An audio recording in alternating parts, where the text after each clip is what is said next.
신경성 위염, 헛구역질, 메스꺼움, 어디서 비롯되는 걸까요? 직장 내 괴롭힘도 중요한 원인이었습니다. 노골적인 혹은 은근한 괴롭힘에 의해서죠. 국가인권위원회에 따르면 직장인 10명 가운데 무려 7명에게 이게 남의 일이 아니었습니다. 전다빈 기자입니다. 진짜 터져와요. 저는 진짜 계속 헛구역질이 올라왔거든요, 그때. 20대, 30대 직장인 7명이 한자리에 모였습니다. 이들이 털어놓은 경험담의 무대는 전쟁터가 아닙니다. 방금 퇴근한 곳, 바로 직장입니다. 직장인 10명 중 7명이 말과 행동으로 괴롭힘을 당합니다. 주사기를 던진다거나 장에다가 어물을 갖다 놓는다든지. 취업하고 싶다는 식으로 인격노동 나가를 지나다니면서 조용한 목소리로 욕을 하고 간다고. 최근 1년간 이직한 직장인 2명 중 1명은 일이 힘들어서가 아니라 괴롭힘을 견디지 못해서 직장을 떠났습니다. 메스꺼고 계속 그래가지고 회사 근처 병원에 갔는데 그 신경성 위염이라는 거예요. 저는 그러고서 한 일주일 있다 그만뒀어요. 무엇보다 무서운 건 주변인들의 방관. 하지만 그들 역시 고통을 받습니다. 근데 그거보다 더 힘든 거는 그 주변에서 그거를 방관하고 그냥 동나라 따라하고 이러는 거가 사실 더 무섭고, 걸리지 말아야지. 걸리면 나도 저렇게 되는 거 순식간이구나. 이렇게 생각을 하게 되니까. 일본에서는 욕설만 반복해도 직장 내 괴롭힘으로 보고 괴롭힌 사람뿐 아니라 회사에도 법적 책임을 묻습니다. 우리도 서둘러 제도적 방지 장치를 마련해야 한다는 목소리가 높습니다. JTBC 전다빈입니다. 얼마 전에 서울의료원의 한 간호사가 스스로 목숨을 끊은 사실이 뒤늦게 드러났습니다. JTBC 취재진이 확인한 유서에는 같은 병원 사람들은 조문도 오지 말라고 써 있었습니다. 유족들은 직장 내 괴롭힘 끝에 벌어진 비극이라면서 제대로 된 진상조사를 촉구하고 있습니다. 김지아 기자의 보도입니다. 지난 5일 서울의료원의 서지윤 간호사가 자택에서 숨진 채 발견됐습니다. 인계를 막 있길래 좀 몸이 안 좋나 하고 이제 봤는데. 유족들은 평소 서 씨가 직장에서의 괴로움을 호소했다고 주장했습니다. 언니, 나 오늘 밥 한 끼도 못 먹었다. 오늘 나 물 한 모금도 못 먹었다. 서 씨가 가족들에게 보낸 메시지입니다. 커피를 타다가 커피가 넘쳐가지고 또 그거 갖다가 또 혼나고. 신발에서 난 소리 때문에 혼났다고도 말합니다. 그 끌리는 소리조차 눈치가 보여가지고 누나가 슬리퍼도 새 거로 갈았다 하더라고요. 그래서 서 씨가 이 병원에서 일한 기간은 5년. 하지만 유서에선 병원 사람들의 조문도 거부했습니다. 죽어서도 병원 사람을 만나고 싶지 않다는 뜻을 밝힌 겁니다. 병원 측은 서 씨의 발인이 끝난 뒤에야 사망을 확인했습니다. 제가 화장을 하고 이제 누나 사진 들고 가고 있는데 전화가 오더라고요. 서진 선생님 출근을 안 했어. 그러는데 왜 안 오냐고. 그래서 제가 너무 화가 나서 우리가 죽었다고. 끊으라고. 서 씨의 사망 원인은 약물 과다 투여였습니다. 병원 측은 약물이 내부에서 유출된 것은 아니라며 현재 진상조사 중이라고 밝혔습니다. JTBC 김지아입니다.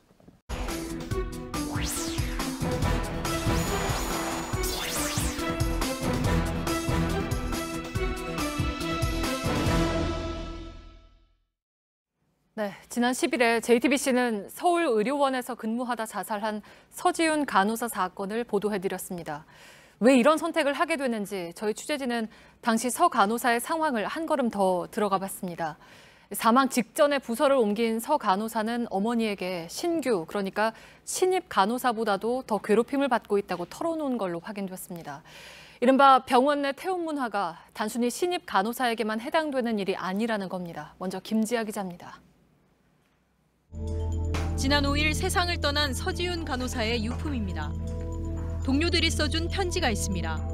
적응하기 힘들 때 많이 의지했다고 고마워하고 선생님만 보면 따라다니면서 질문했는데 이제 누구에게 하냐고 서 씨가 부서를 옮기자 아쉬워합니다.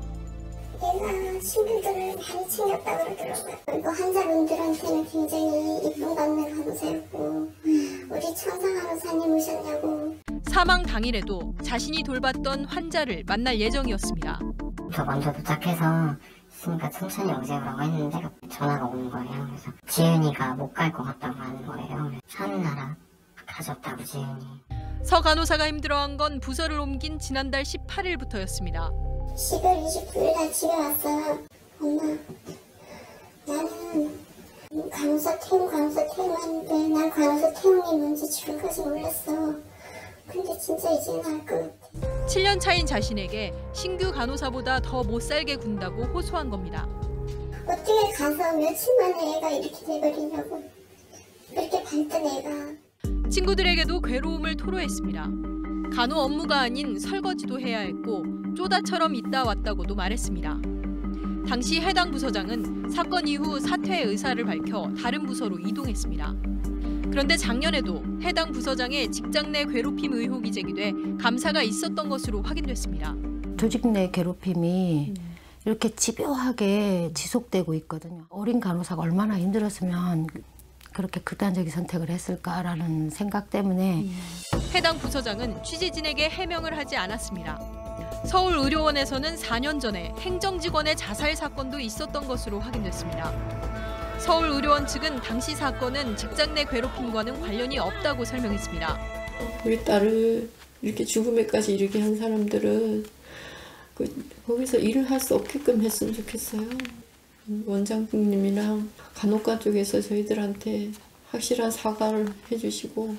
탐사플러스 김지아입니다.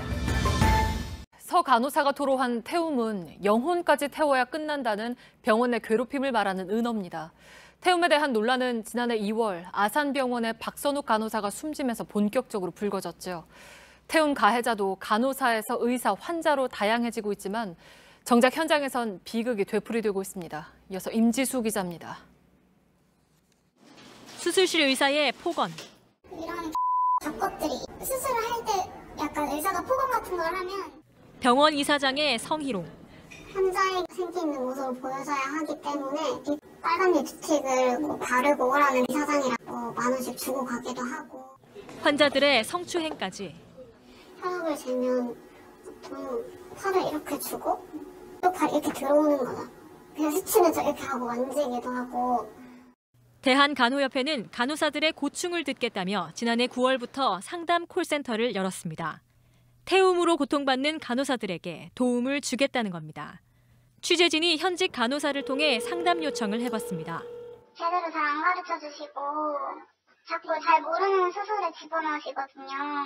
바꿔 가려고 하는 것밖에 없긴 한데 협회에서 직접적으로 관여를 할 수는 없고 그건 얼건이어서.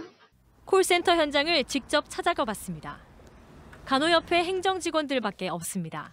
다른 업무를 보다 걸려온 상담 전화를 받는 겁니다. 전문 상담 자격을 갖춘 상담원은 없습니다. 사망사고가 잇따르고 있지만 일선 병원에서도 달라진 게 없다는 지적입니다. 지난해 2월 박선욱 간호사 사망 이후 아산병원에서 만든 감사보고서입니다. 박 간호사 사망 배경으로 중환자실 간호라는 복잡한 업무를 3개월 교육 뒤 곧바로 맡게 한 것을 지적했습니다. 엄마, 우리 선생님은 잘 안 가르쳐 주세요. 너는 일찌감치 포기하라고 내가 널 일부러 안 가르쳤다. 하지만 해당 보고서에는 조직 내 집단 괴롭힘 정황은 없었고 박 간호사의 성격 문제였다는 취지의 결론을 내린 것으로 파악됐습니다. 공황장애가 온 것처럼 상태가 멍하고 우울증 오는 아이 같았다. 이런 식으로 얘기를 하더라고요. 그래서 박 간호사 사망 이후 복지부도 간호사 전담 TF를 만들겠다고 홍보했지만 1년 동안 진행된 것은 아무것도 없는 것으로 확인됐습니다. 전문직이라는 인식은 별로 당연히 없고 약간 좀 되게 가볍게 약간 종업원 같은. 탐사플러스 임지수입니다. 태움, 재가 될 때까지 태운다는 간호사 특유의 집단적인 괴롭힘을 뜻한다고 하죠. 이 태움은 고 박선욱 간호사가 스스로 목숨을 끊으면서 세상에 알려졌습니다. 박 간호사의 죽음은 1년여 만에 산업재해로 인정받았습니다. 류정화 기자입니다. 지난해 2월 설 연휴 첫날 박선욱 간호사는 극단적인 선택을 했습니다. 휴대전화 메모장에 남긴 유서엔 업무 압박감이 고스란히 담겼습니다. 그마저도 끝맺지 못한 채였습니다. 가족들은 선배 간호사들의 가혹한 교육 때문이라고 주장했지만 잘 웃고 잘 까불고 먹는 거 그렇게 좋아하고 하던 아이가 13kg가 빠지도록 제대로 먹지도 못하고 살았었는데 병원은 우울하고 예민한 개인 성격 탓이라고 주장했습니다. 같은 괴로움을 겪었던 동료들은 추모 집회를 열고 간호사 특유의 태움 문화를 세상에 알렸습니다. 근로복지공단은 1년여 만에 박 간호사의 죽음을 산업재해로 인정했다고 밝혔습니다. 취재진이 입수한 판정서에 따르면 판정위원회는 박 간호사가 직장 내 적절한 교육 체계나 지원 없이 과중한 업무를 수행했다고 봤습니다. 이 때문에 피로가 쌓이고 우울감이 늘어 극단적 선택으로 이어졌다고 판단한 겁니다. 가족들은 산재 승인이 박 간호사에게 해줄 수 있는 마지막 선물이라고 했습니다. 병원에 어쨌든 업무 재해로 인해서 사망을 했다라는 게 인정이 되어야 되고 우리 선우기 같은 제2의 제3의 선우기가 나타나지 않을 거라고 보여요. 하지만 현장에선 아직도 태움 문화가 여전하다고 합니다. 너 이거 했어 안 했어? 저거 했어? 저거 확인했어? 이거 확인했어? 모든 것들 캐물어 보면서 제가 대답을 조금만 못하면 너 이거 공부해와. 이제 매일매일 그 사람과 출근해서 일을 하는 게 지옥처럼 느껴요. 간호사들은 인력 부족과 같은 구조적 문제가 해결되지 않으면 병원 내 괴롭힘은 사라질 수 없다고 입을 모았습니다. JTBC 류정화입니다. 직장에서 폭언이나 폭행을 법으로 금지하는 직장 내 괴롭힘 방지법이 통과된 지 6달 됐습니다. 그런데도 사정은 나아지지 않았나 봅니다. 한 시민단체가 이른바 직장 내 갑질 사례 수십 건을 공개했습니다. 류정화 기자입니다. 퇴근하자마자 걸려온 전화. 대뜸 욕설이 들려옵니다. 야, 사람 가만히 있으면 자꾸 우습게 보이나. 폭언은 10분 넘게 이어집니다. 원리라는 건 못 들었습니다, 저는. 내가 바보야? 잘못했으면 가만히 듣고 있어. 어디 꼬락꼬락 대놓고 있어. 이런 직장 내 괴롭힘을 금지하는 법이 마련된 지 6달이 됐지만 현장은 달라지지 않았습니다. 우월한 지위를 이용해 신체적, 정신적 고통을 주면 안 됩니다. 시민단체 직장갑질 119는 제보로 들어온 사례 50건을 공개했습니다.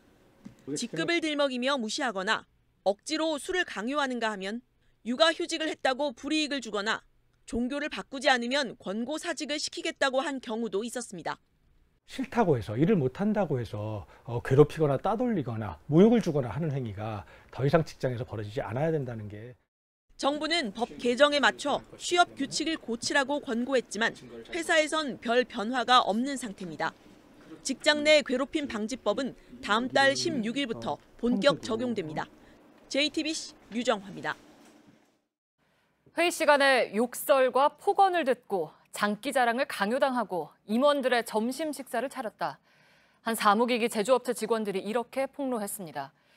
이른바 직장 내 괴롭힘 금지법이 시행되는 닷새 뒤부터는 사업주가 처벌받을 수 있습니다. 이자연 기자입니다. 김모 씨는 회의 때마다 폭언에 시달렸습니다. 내가 하라면 하지 왜 안 해가지고 이렇게 머물러간가 이런 수치심을 느껴야 하느냐. 맡은 일을 제대로 하지 못했다는 이유로 동료 20여 명 앞에서 욕설을 들은 겁니다. 일부 직원은 부당한 지시에 시달렸습니다. 당번까지 정해 임원 점심상을 차리고 매년 회사 행사에서 원치 않는 장기자랑을 하기도 했습니다. 즐거워서 상관없어요. 그 싫은 정도가 아니죠, 그거는. 회사 측은 사내 전통이었지만 직장 내 괴롭힘이 문제가 되기 시작한 뒤론 이런 일들이 없어졌다고 설명했습니다. 직원들이 싫어할 수도 있다. 원래 작년부터 이거 안 하는 거거든요. 직장 내 괴롭힘은 업무 범위를 넘어 신체적, 정신적 고통을 주거나 근무 환경을 악화시키는 행위를 뜻합니다. 3,300여 건이 넘는 괴롭힘 사례가 시민단체에 접수되기도 했습니다. 오는 16일부터 직장 내 괴롭힘 금지법이 시행되면 회사 측은 가해자를 징계하고 신고자나 피해자는 보호해야 합니다. 이를 어기는 사업주는 벌금이나 징역형을 받을 수도 있습니다. JTBC 이자연입니다. 내일부터 직장 내 괴롭힘 금지법이 시행됩니다. 상급자에게 부당한 지시를 받거나 폭언 또는 막말 등 이른바 갑질을 당하면 회사가 조사를 하고 가해자에 대한 징계를 내려야 합니다. 그런데 JTBC 취재 결과 화장실 갈 때마다 부서장의 허락을 받아야 하는 회사가 있습니다. 또 비교적 평등한 대우를 받을 거라고 생각됐던 교사들 10명 가운데 3명도 갑질을 당했다는 조사 결과도 나왔습니다. 현장에선 아직 갈 길이 멀어 보입니다. 배승주, 이자연 기자가 보도합니다. 급해서 화장실에 가겠다는 문자입니다. 배가 아파서 간다는 내용도 있습니다. 경남 김해의 한 자동차 부품 제조업체 직원들이 화장실에 가기 전 부서장에게 보낸 겁니다. 지난달 1일부터 생긴 사내 규정 때문입니다. 안 보이면 톡 내지 문자를 보내고 가라. 그렇게 말씀을 하시더라고요. 그렇게 톡 보내기를 할 때까지 손이 떨립니다. 화장실 이용 횟수를 기록하기도 했습니다. 결과가 인사 고가에 반영된다는 말에 싫어도 따라야만 했습니다. 쉬는 시간 이외에는 무조건 자리에서 죽도록 일만 해라. 감옥도 아니고. 남성 상사를 둔 여성 직원들은 수치심을 느껴야 했습니다. 화장실을 제때 가지 않다가 여성 직원 4명이 급성 방광염에 걸렸습니다. 소장이랑 마주치는 순간에 그 수치심이 그게 정말 싫더라고요. 볼 일이 이제 보고 싶어도 자꾸 참다 보니까. 회사 측은 화장실 이용 시간을 줄여 생산성을 높여보려 했다고 설명했습니다. 그때 그 시기타임이 많아가지고 저희적으로 생산성 향상을 하기 위해서 그밖에 없다. 논란이 커지자 사측이 최근 이 규정을 철회했지만 직원들의 반발은 쉽게 가라앉지 않고 있습니다. JTBC 배승주입니다. 초등학교 교사 A씨는 퇴근할 때마다 눈치가 보입니다. 어린이집에 다니는 아이를 데리러 가려면 학교의 허락을 받아야 하기 때문입니다. 굳이 그걸 써야 되는 날엔 오늘 꼭 써야 돼. 아니면 애는 왜 이렇게 자주 아파? 현행법상 아이가 있는 교사는 일주일에 5일, 2시간 일찍 퇴근하는 특별 휴가를 사용할 수 있습니다. 하지만 A씨의 학교에선 일주일에 단 이틀만 특별 휴가를 사용하도록 했습니다. 한 사립고등학교 교사 B씨는 자녀가 입원했는데 자녀 돌봄 휴가를 쓰지 못했습니다. 전례가 생긴다는 이유로 학교 측이 받아주지 않았다고 주장했습니다. 한 초등학교 교장은 아는 딜러에게 자동차를 사라고 교사들에게 강요하기도 했습니다. 지난 한 달간 서울 지역 교사를 대상으로 갑질 실태를 조사한 결과입니다. 주로 휴가를 쓰는 과정에서 갑질을 당했다고 답한 교사가 10명 중 3명꼴로 가장 많았습니다. 병원을 간다고 하면 무슨 병원을 가는 거냐? 어디가 아프냐? 피부과에 가려고 한다고 그러면 피부 검사를 하시는 분도 있고. 부당한 업무 지시를 받았다는 응답이 뒤를 이었고 막말을 들었다고 응답한 교사도 17%에 달했습니다. JTBC 이자연입니다. 직장 내 괴롭힘 금지법을 자세하게 들여다보면 자칫하다가 가해자가 될 수도 있고 피해자가 될 수도 있습니다. 그래서 저희가 모호한 내용을 중심으로 하나씩 정리를 해봤습니다. 기동 이슈팀 조보경 기자 나와 있습니다. 우선 법이 어떻게 바뀌는 건지 좀 설명을 해주실까요? 네, 그동안에는 괴롭히는 행위에 따라 관련 법이 다 달랐습니다. 이걸 근로기준법으로 묶어서 직장 내 괴롭힘이 무엇인지를 규정하고 이를 금지하자는 겁니다. 상시 근로자 10명이 넘는 사업장은 취업규칙에 직장 내 괴롭힘 예방 방안과 또 징계 방법 등을 담아야 합니다. 또 괴롭힘 피해를 신고했다는 이유로 불이익을 주면 형사처벌도 받을 수 있습니다. 네, 근데 이게 뭐가 괴롭힘인지 아닌지는 사실은 사람에 따라서 좀 주관적인 문제일 수가 있잖아요. 근데 이게 분명하게 정해지는 겁니까? 네, 일단은 3가지 조건을 모두 충족을 해야 합니다. 첫째, 지위 또는 관계 같은 우위를 이용한 경우. 둘째, 업무상 적정 범위를 넘는 행위를 시킨 경우. 또 마지막으로 이로 인해서 신체적, 정신적 고통을 주거나 또 근무 환경을 악화시킨 경우여야 합니다. 네, 저게 첫 번째, 우위를 이용한다라고 하면 상사가 부하 직원에게 하는 경우만 해당이 됩니까? 네, 그렇지는 않습니다. 직급뿐 아니라 사실상 우위를 점하고 있다고 판단되는 모든 관계에 적용이 되는 겁니다. 네, 직급 차이가 없어도 감사나 인사부서처럼 영향력이 큰 경우가 있습니다. 또 나이나 성별처럼 개인적인 요소도 고려됩니다. 동료나 심지어 후배도 괴롭힘의 가해자가 될 수 있는 겁니다. 네, 그러면 예를 들어서 당사자는 싫은데 상사가 오늘 퇴근하고 술 한잔 하자 이렇게 제안하는 것만으로도 그러면 혹시 괴롭힘이 될 수 있습니까? 네, 그 제안을 지속적으로 요구하고 또 응하지 않았을 경우에 불이익을 준다면 문제가 될 수 있습니다. 제가 예를 한번 들어보겠습니다. 네, 선배가 후배에게 김 대리 퇴근하고 가볍게 한잔하지? 이렇게 제안만 했다면 괴롭힘으로 보기가 어렵겠죠. 그런데 거절했다는 이유로 사유서를 쓰라고 하거나 또 불이익을 준다고 하면 괴롭힘이 될 수 있는 겁니다. 또 회사 대표가 술자리에서 폭음을 강요해도 괴롭힘이 됩니다. 사발에 술을 섞고 원샷을 시킨다거나 또 개인 사정과 관계없이 계속해서 술 먹을 것을 강요한다면 괴롭힘으로 볼 수 있는 겁니다. 네, 그리고 퇴근을 하고 나서 업무 지시를 하는 것도 늘 논란이었잖아요. 이것도 새로운 규정에 들어 있습니까? 네, 어떤 내용인지 또 얼마나 자주인지가 중요합니다. 또 카톡 내용이 업무상 적정 범위를 넘어섰는지도 봐야 합니다. 네, 심야나 주말에 시도 때도 없이 일방적으로 상사가 카톡을 하고 대답을 요구하는 행위는 괴롭힘이 될 수 있습니다. 또 상사가 주말이나 퇴근 이후에 단체 채팅방에 술에 취해서 하소연하는 글을 계속 올리고 답을 강요한 행위, 이 역시 괴롭힘이라고 봤습니다. 네, 그러면 이렇게 해서 괴롭힘으로 결론이 나면 그 가해자는 뭐 처벌을 받습니까? 네, 아쉽게도 이번 법에 가해자에 대한 처벌 규정은 없습니다. 다만 피해자가 괴롭힘을 당했다고 회사에 신고를 하면 회사가 신고를 받는 즉시에 사실 조사에 들어가야 합니다. 네. 또 이에 상응하는 조치도 취해야 합니다. 물론 폭행이나 성폭력 등은 다른 법률에 따라서 처벌받을 수 있습니다. 네, 알겠습니다. 조보경 기자였습니다.